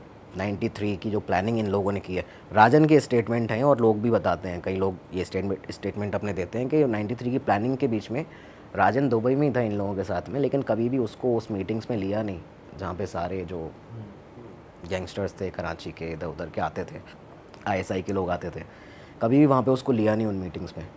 तब से उसको लगने लगा था कि मेरे को इन लोगों ने शिफ्ट साइड करना शुरू कर दिया है। फिर वो कहता है कि मुझे एक फ़ोन आया सडनली कि भाई अगले दिन आपका वो है कि आपको मार देंगे डी कंपनी के ही लोग, और ये पूरा शकील वगैरह इन लोगों का काम है, आपको ख़त्म कर देंगे। तब वो वहाँ से भागा है 93 में दुबई से, और भाग के उसका बताया जाता है कहानी कि वो सीधा आबू धाबी में इंडियन एम्बेसी पहुंचा। हमारी एजेंसीज के IB के जो लोग वहाँ पे, रॉ के जो लोग वहाँ पे रहते हैं RNW के, हमारे एजेंट से मिला, वहाँ पे जाके कहा कि मुझे शरण दे दो, भारत में बुला लो, ये लोग मार देंगे, या मुझे कहीं और सेफ़ हाउस पहुँचा दो। तो उसको फिर सेफ़ हाउस वगैरह अलग अलग बैंकॉक रुकवाया, सिंगापुर रुकवाया, अलग अलग जगह। तो वो इंडिया के उस टाइम से कॉन्टैक्ट में आ गया था। तो ये बताया जाता है कि अब वो जब इंडिया के कॉन्टैक्ट में आ गया था, यही अकेला रीज़न था कि दुबई से दाऊद को हटाना था। और ये ISI चाहती थी, पाकिस्तान चाहता था, क्योंकि 93 ब्लास्ट में था उसका इन्वॉल्वमेंट। राजन एक बंदा आपके ग्रुप से निकल के हमारे पास आ गया, इंडिया के पास, हम उससे पूछताछ करके निकलवा लेंगे कि भाई कहाँ का इन्वॉल्वमेंट था और अभी कहाँ पर रह रहा है दुबई में, सीधा जाके नैप करेंगे। उस टाइम ISI ने इसको उठा के पाकिस्तान कराची ले गई। तो अब भी वो पाकिस्तान वो था 93 जब इसको यहाँ से ले गए। ओके, उसके बाद जो पाकिस्तान में ही है, वो तो कितना भी मुकर जाए ये लोग, मना कर पाकिस्तान में ही है। हाँ यार, अभी लेटेस्ट कुछ न्यूज़ है आपके लेटेस्ट पास? तो बहुत कुछ अच्छे पढ़ा? अपडेट्स हैं यार। लेटेस्ट अपडेट ऐसे हैं कि मतलब अभी तो आपको मैं कुछ ऐसे 4 अपडेट बताता हूँ, जिसमें ना 2018 में सबसे पहली बार क्या हुआ था कि 2018 में एक FATF होता है वर्ल्ड फोरम पे, फाइनेंशियल एक्शन टास्क फोर्स। तो ये क्या करती है, UN और पूरा मतलब वर्ल्ड वाइड इसको काम होता है कि वो ऐसी कंट्रीज़ के ऊपर जो कि टेररिज्म को स्पॉन्सर करते हैं, मनी लॉन्ड्रिंग को स्पॉन्सर करते हैं, उनके ऊपर सैंक्शंस लगाते हैं, उनको अपनी ग्रे लिस्ट में डाल देते हैं, ग्रे देन ब्लैक। तो मतलब वो वाला जो लिस्ट होता है, अगर ग्रे लिस्ट में जाता है कंट्री तो उसके ऊपर बहुत से सैंक्शन लग जाते हैं, उसके ऊपर पूरी दुनिया भर नहीं से कर सकते, ट्रेड नहीं कर लोगों सकते, को आपकी वीज़ा इंटरनेशनल मिलने प्रेशर में बना और रहेगा, वो सब, हाँ। UN का US का प्रेशर रहेगा, सबका प्रेशर रहेगा। तो 2018 में FATF की लिस्ट में इसको पाकिस्तान को डालने का पूरा हो गया था कि इसको डालना है। उसके पहले 3 बार डल भी चुका है, ऐसा नहीं कि कभी गया नहीं है। पाकिस्तान स्पॉन्सर करता है टेररिज्म को, हमको पता है यार, हम सभी जानते हैं कितना कुछ उसने अभी तक किया है हमारे खिलाफ। तो वो चीज़ें, तो ये 2018 में उसको कहा गया कि आप अपने यहाँ के जितने भी लोग हैं ना, जो टेररिस्ट हैं या बड़े क्रिमिनल्स हैं, उनके बारे में बताओ। उस टाइम पाकिस्तान ने पहली बार माना है कि भाई दाऊद इब्राहिम भी हमारे यहाँ। एड्रेस दिए थे उसने, 3 एड्रेस दिए हुए हैं कि एक कराची का है, एक इधर का, एक क्लिफ्टन का है, ठीक है, कराची में क्लिफ्टन बीच के पास में। तो ये सारे एड्रेस उसने उस टाइम से निकाल के दिए FATF को। ठीक है, और वो तो वर्ल्ड लेवल की ऑर्गेनाइजेशन है यार, वो तो इंडिया का उसमें ऐसा कोई ऐसा रोल नहीं है। उनको उसने पहली बार ये माना कि मतलब हाँ ये हमारे हैं, जबकि अभी तक तो नहीं करता हुआ आया था। उसके बाद 2020 में एक और गैंगस्टर था मुंबई अंडरवर्ल्ड का, डी कंपनी का, एजाज लकड़ावाला। इसे मुंबई पुलिस ने पटना एयरपोर्ट से गिरफ्तार किया। उससे जब इंटेरोगेशन की तो उसने कहा पहली चीज़ तो भाई कहाँ है बता, कहाँ है ये दाऊद इब्राहिम, कहता है वो तो कराची में ही है, मैं मिल के आया हूँ। अच्छा। और दूसरी चीज़ उसके गैंग्रीन हो गया है, बीमारी Gangrene? गैंग्रीन हो गया है, उसका पैर जो उंगलियां हैं जो गलना शुरू हो चुकी हैं, ये चीज़ उसने बताई। इससे भी लेटेस्ट आपको बताऊँ 2022 में ये जो हमने बात की थी जिनकी लेडी की, दाऊद इब्राहिम की बहन हसीना पारकर, जो उनका लड़का है इस समय अलीशा पारकर, उसे एनआईए ने, हमारी नेशनल इन्वेस्टिगेशन एजेंसी ने 2022 अक्टूबर, हाँ सितंबर में पूछताछ की। कुछ अलग एक केस था वो, इसमें इस लाइन में वो नहीं है वो लोग, लेकिन एक अलग केस था, उसके लिहाज पे उन्होंने वहाँ से पूछताछ करना शुरू की। तब उन्होंने प्रॉपर बताया, कहते हैं दूसरी शादी कर ली है, 60 के ऊपर उम्र हो गई है, दूसरी शादी कर चुके हैं एक पठानी पाकिस्तानी लड़की से। प्लस उसके बाद इन्होंने क्या किया है कि गैंग्रीन जो है वो तो हो ही गया है, इस समय साबिर की जो इनके बड़े भाई की फैमिली थी वो भी इनके साथ रह रहे थे, उसने कई अपडेट दिए। कहता है कि 2020 में लेकिन जो कोविड आया तो साबिर का जो बड़ा लड़का था शिराज, उसकी डेथ हो गई है उसमें कोविड में, तो वो लोग अभी वहीं पे पाकिस्तान में इनके साथ रह रहे हैं। और उसने ये भी बताया कि गैंग्रीन तो हो ही गया है, और दूसरी चीज़ जो राजन के साथ में स्प्लिट हुआ था, शकील, दाऊद और राजन का जो स्प्लिट हुआ दुबई में छोटा शकील के वजह से, वो कहता है कि अभी शकील और अनीस इब्राहिम जो इसका छोटा भाई है उनके बीच में सेम चीज़ देखने को मिल रही है। अच्छा, मतलब जो अभी भी ये लोग यूरोपियन कंट्रीज़ में, इंडिया में, मिडल ईस्ट में जो भी इनके काम होंगे उसमें अभी स्प्लिट फिर से देखने को मिल रहा है, वही वाला। पर क्या इंडिया में अब भी इनका इतना होल्ड है जितना पहले था? होल्ड तो नहीं है, उतना ज़्यादा नहीं है, मतलब उस तरह से जो हमारी एजेंसीज भी अभी बहुत ज़्यादा अब यूरोप में कर रहे हैं ये काम? यूरोप में बताया जाता है, मिडल ईस्ट में बताया जाता है, यूएई में बताया जाता है, यूनाइटेड अरब एमिरेट्स में। तो इन लोगों के कई सारे ऐसे काम जिसमें ज़्यादातर तो रियल एस्टेट फाइनेंसिंग, मतलब इसका एक बहुत बड़ा एग्जांपल भी निकल के आता है रियल एस्टेट फाइनेंसिंग का, और इस चीज़ का कि ये पाकिस्तान में किस जगह पे इसकी लोकेशन है। मतलब अब तो ये भी क्लियर हो गया है कि भाई कराची के अंदर जो अभी लेटेस्ट हमारे पास में एक अपडेट आया है वो ये है कि कराची के अंदर क्लिफ्टन बीच के पास एक दरगाह है जहाँ पे, जिसका नाम एक बहुत, आप सर्च करेंगे हो सकता है आपको मिल जाएगा, उस पर दरगाह है, उसके पास में पीछे जस्ट इनका एक कंपाउंड बना है जहाँ पे ये रहते हैं। फुल वहाँ पे आईएसआई का प्रोटेक्शन है, सब कुछ चीज़ें इनको दी गई हैं। जो स्प्लिट आया है अभी अनीस इब्राहिम और शकील के बीच में, आईएसआई ही पूरा इनको संभाल रहा है। और इसके प्रूफ पता है किस तरह से मिलते हैं? दाऊद इब्राहिम जब पाकिस्तान गया था उस टाइम से लेके अभी बीच में वहाँ की एक बहरिया टाउनशिप होती है, जैसे हमारे यहाँ ना बड़े बड़े रियल एस्टेट के ओनर्स होते हैं, कई बड़े नाम है इधर इंडिया में, वहाँ पे एक बहरिया टाउनशिप है कराची में। वो एक बहुत ही छोटा सा एक कॉन्ट्रैक्टर हुआ करता था उसका मालिक, लेकिन वो दाऊद के कॉन्ट्रैक्ट में बहुत पुराना टाइम से है, मतलब दुबई के टाइम से है। आज के टाइम पे उसके सबसे बड़े जो पाकिस्तान का सबसे बड़ा स्काई स्क्रैपर है ना कराची में, वो बहरिया टाउनशिप, बहरिया आइकन जिसका नाम है बिल्डिंग का, वो जस्ट उसी लोकेशन पे है जहाँ की मैं आपको बता रहा हूँ। ये बहरिया आइकन है स्काई स्क्रैपर, इधर वो दरगाह है, ये वो कंपाउंड है। ऊपर से मैं शायद उस एक्ट्रेस का महविश हयात नाम है, शायद मैं नाम बोल रहा हूँ, पाकिस्तान की एक एक्ट्रेस है, उसका एक सडन राइज देखने को मिला है पाकिस्तान इंडस्ट्री में, बॉलीवुड में। जो ये लोग पहले यहाँ करते थे बॉलीवुड के में वो सारी चीज़ें, उसका सडन एक राइज देखने को मिला है। और रूमर्स काफ़ी सारे आ जाते हैं सामने कि भाई वो दाऊद के साथ में कनेक्टेड है, रिलेशंस है। आपने थोड़ी देर पहले बोला था कि ये इंडियन फिल्म में भी इनका पैसा इन्वॉल्व हुआ है, अब भी पैसा इन्वॉल्व रहता है क्या? इस टाइम का तो मतलब ऐसा कुछ सामने आता नहीं उस तरह से, लेकिन हाँ पहले बहुत सारा फिल्म फाइनेंसिंग मतलब होता था करीम लाला के टाइम से यार। मतलब जब से इंडियन फिल्म इंडस्ट्री शुरू हुई है, मुझे लगता है कि उस टाइम से करीम लाला ने कई बार उनके फ़ोटोज़ देखने को मिलते हैं। एग्जैक्ट फिल्म फाइनेंसिंग कहाँ किस मूवी में किया है इन्होंने, उसके तो उतने एग्जाम्पल नहीं आते हैं, लेकिन हाँ कुछ इन लोगों के एग्जैक्ट पर्सनैलिटी के ऊपर मूवीज़ बना दी गई थी बॉलीवुड में। मतलब एग्जैक्टली हाजी मस्तान दिखा दिया एक मूवी में कि ये ही उनके ऊपर मसीहा करके, कि गरीबों से लेके अमीरों से लेके गरीबों में देने का रॉबिन हुड वाली छवि जो होती है, तो वो दिखाया करा उसमें इसका हाजी मस्तान का पैसा है। हेलन के साथ में जो एक्ट्रेस थी, फिल्म एक्ट्रेस बहुत बड़ी हेलन, तो उनके साथ में उनका एक किस्सा आता है सामने कि पीएन अरोरा जो उनके पति थे, पहले हस्बैंड थे, उनके साथ में कुछ घरेलू विवाद था, तो उन्होंने अप्रोच किया करीम लाला को, तो ये जाके इन्होंने फ़ोन किया, उन्होंने वापस उनका सारा सामान दिया हेलन का। लेकिन उसके बाद में फिर उन्होंने कोर्ट केस किया हेलन के ऊपर, तो वहाँ पे जाके ये करीम लाला कोर्ट में बैठ गए और कोई गवाह ही नहीं आए उनके डर से। इस तरह से दबाना भी, मतलब इन लोगों एक सबसे बड़ी चीज़ मैं आपको बताऊँ करीम लाला की, आप तो फिल्म स्टार्स की बात कर रहे हैं, ये ऑन रिकॉर्ड है, इसे बोलने में बताने में कोई दिक्कत नहीं है। इंदिरा गांधी के साथ में करीम लाला का एक फ़ोटो है, न्यूज़ चैनल्स ने काफ़ी ज़्यादा चलाया कि भाई ऐसा कैसे कि देश के प्रधानमंत्री के साथ में करीम लाला का फ़ोटो कैसे आ सकता है। तो आप ये देखो कि इन लोगों का इन्वॉल्वमेंट कितना ज़्यादा होता है फिल्म इंडस्ट्री में।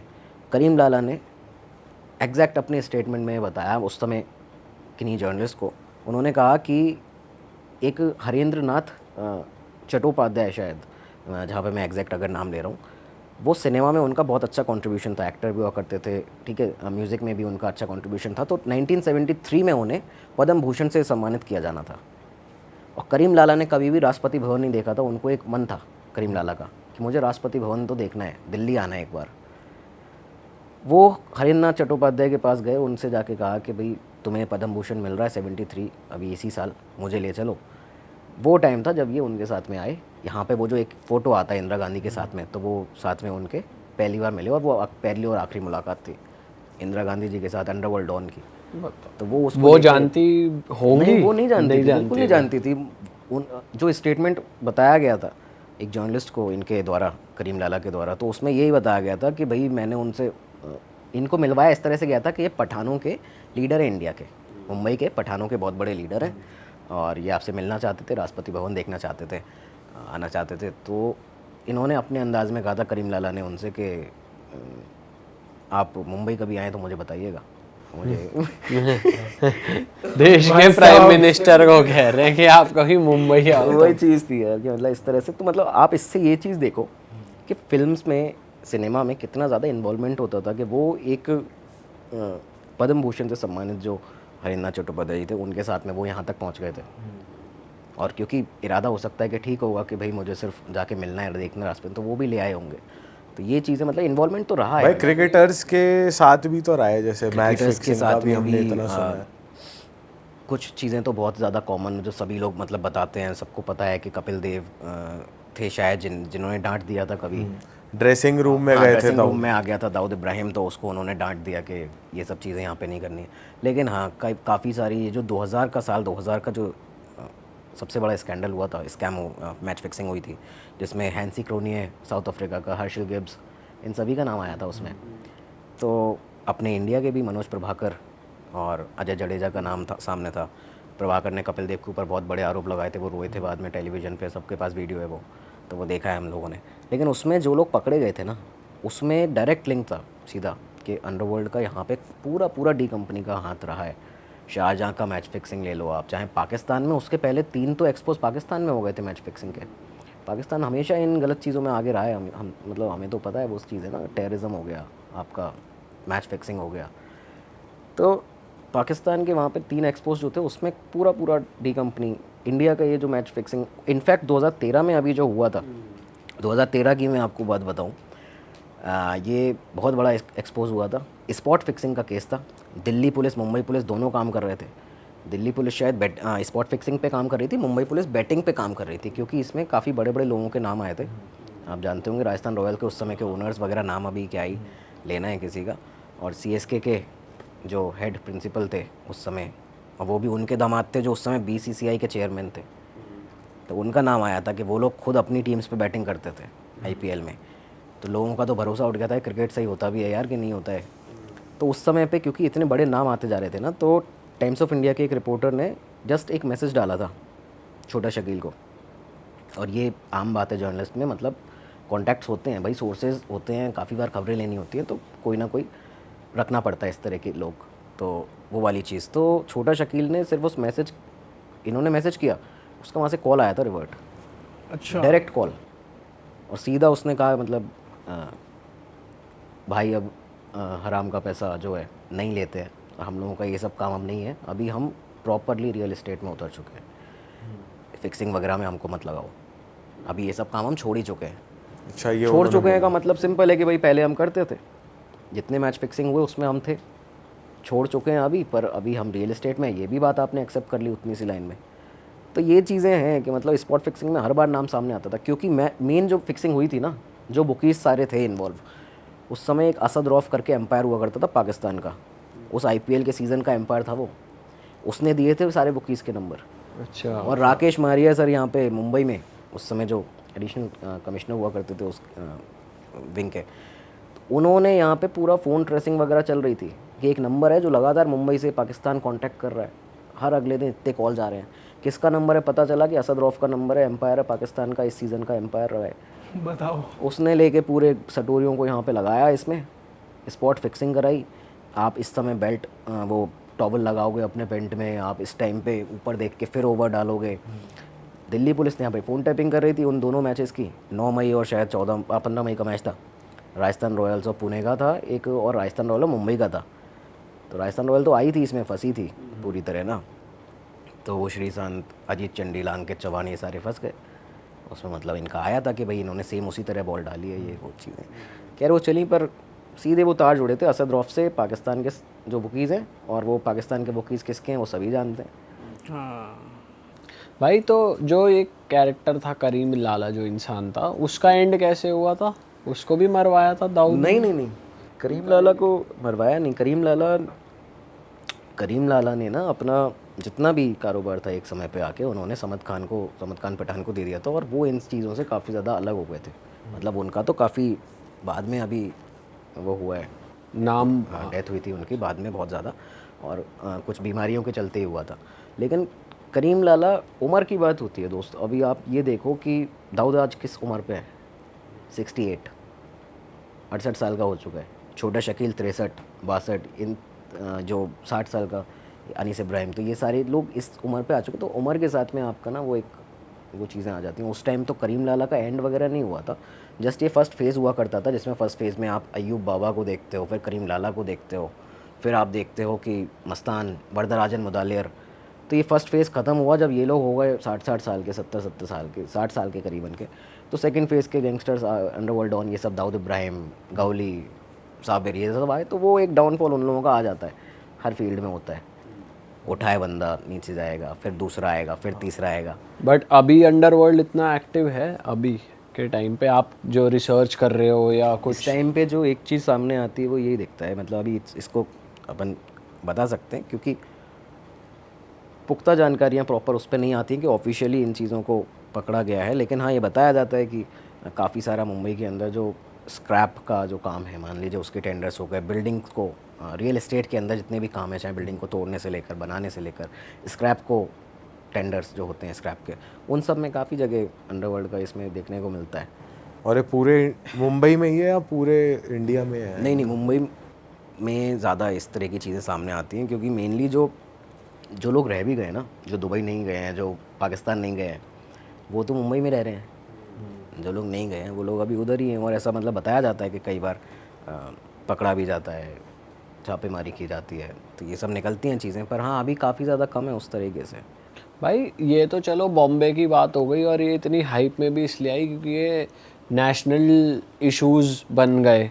बट बहुत सारी आपने रिसर्च ऐसी भी करी होगी जो अपने यूपी साइड, दिल्ली साइड, ऐसे लोकल गैंग्स और गैंगस्टर्स होंगे जो ये चीज़ मैं जब आपको शो के स्टार्टिंग में भी बोला ना एपिसोड के, बॉलीवुड ने सेंसेशनलाइज ज़्यादा कर दिया।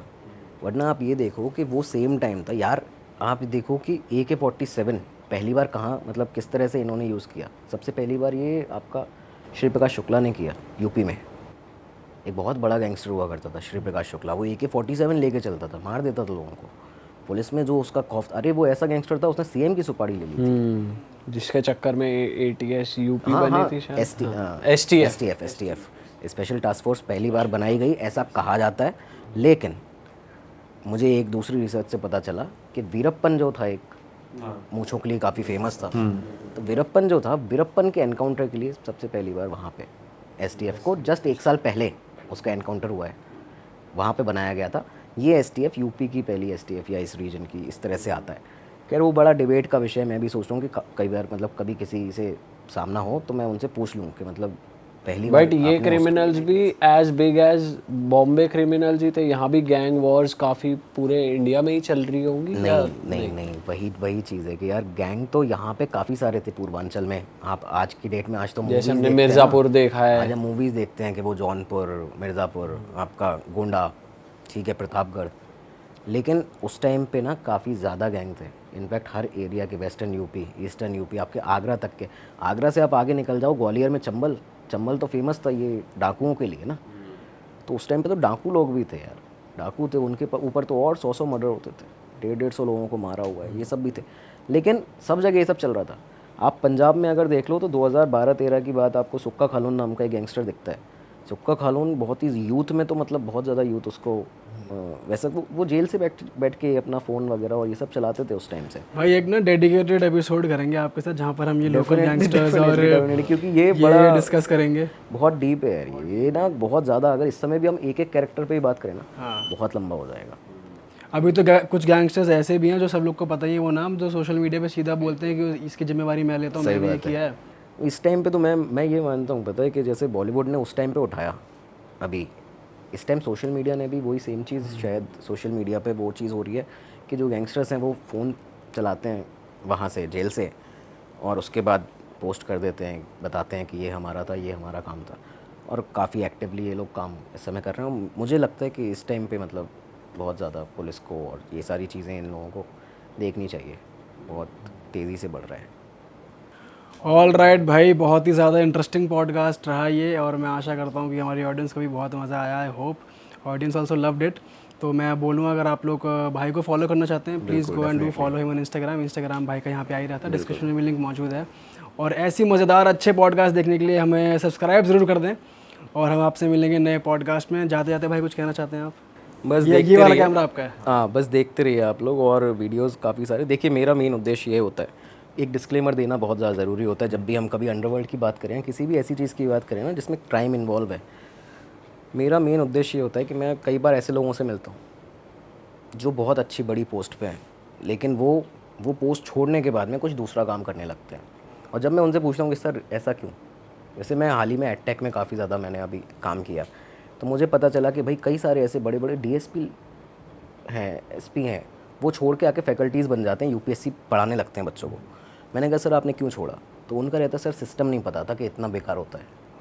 मेरा उद्देश्य सिर्फ इतना रहता है कि मैं अपने वीडियोस से ना आपको सिस्टम के बारे में बता दूं कि भाई हमारे भारत में जब से हम आज़ाद हुए हैं तब से इतने इतने केसेस रहे हैं, ये इंडिया की अनटोल्ड स्टोरीज़ हैं जो आप लोगों को पता होना ज़रूरी है। और यकीन मानिए आपको ये अगर पता होगा ना, हम अपने आप में एक अलग इवॉल्व होते हैं। मतलब हमें पता रहता है कि यार देश में क्या क्या हुआ है, क्या हो सकता है और क्या हो रहा है। सही बात है, सिंपल इतना। ऑल राइट दोस्तों, मज़ा आ गया इस पॉडकास्ट में। हम मिलेंगे आपसे नए पॉडकास्ट में। भाई को इंस्टाग्राम पे आप फॉलो कर लीजिए, और मिलते हैं नए पॉडकास्ट में। टिल देन अपना ध्यान रखिए। बाय बाय, टेक केयर जी, बाय बाय।